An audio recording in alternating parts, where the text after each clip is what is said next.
কি অবস্থা সবার? আজকে নতুন একটা আপডেট শেয়ার করবো আপনাদের মাঝে। আহ, আজকে নগদ অ্যাপসের ভিতরে নতুন একটা আপডেট খেয়াল করলাম, এবং সব জায়গায় বর্তমান ট্রেন্ডে আছে এটা। অবশ্য বিকাশে যে যে আপডেটটা ছিল সেম এটার ভিতরেও। তো অনেকেই জানেন যে নগদে এনপিএসবি চালু হয়েছে, বা নগদের মাধ্যমে বিকাশে বা রকেটে ট্রান্সফার করা যায় ব্যালেন্স, এরকম আপডেটটা পাইছেন। বাট কোথা থেকে করবেন, কি করবেন, কোনো অপশন জানেন না, সেক্ষেত্রে আপনাদের জন্য এই ভিডিওটা। আপনার প্রথমে নগদ অ্যাপসে লগ ইন করে নেবেন, হোম পেজে আসবেন, এরপরে ট্রান্সফার মানিতে যাবেন। এইখানে দেখেন নিচে একটা অপশন আসছে NPSB, bank account, mobile wallet. তো ব্যাঙ্ক অ্যাকাউন্টে গেলে আপনি ব্যাঙ্ক অ্যাকাউন্টে ট্রান্সফার করতে পারবেন। মনে করেন আমি একটা অ্যাকাউন্ট নাম্বার দিলাম,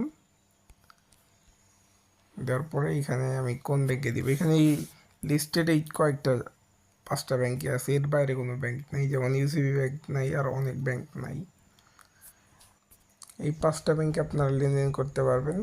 এক, আর তারপর আপনাদের দেখাই দিয়ে আরেকটা বার, মনে করেন আমি সিটি ব্যাঙ্কে লেনদেন করব, কত টাকা, 500 টাকা।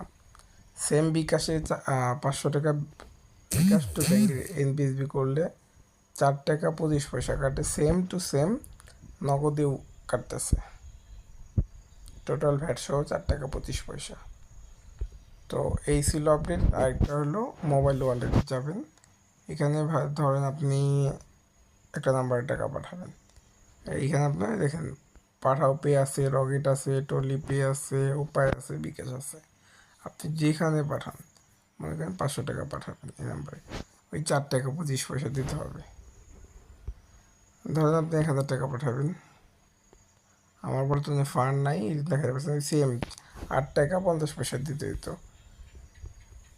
পুরা সেম টু সেম বিকাশের মতো, বিকাশের যেরকম ছিল ওরকম। আপনার এনপিএসবি চালু হয়েছে, যারা নগদে অনেক লেনদেন করেন তাদের জন্য এই সুবিধাটা। দ্রুত ব্যাংকের মাধ্যমে আপনি লেনদেনটা করতে পারবেন। তো এই ছিল আজকের আপডেট।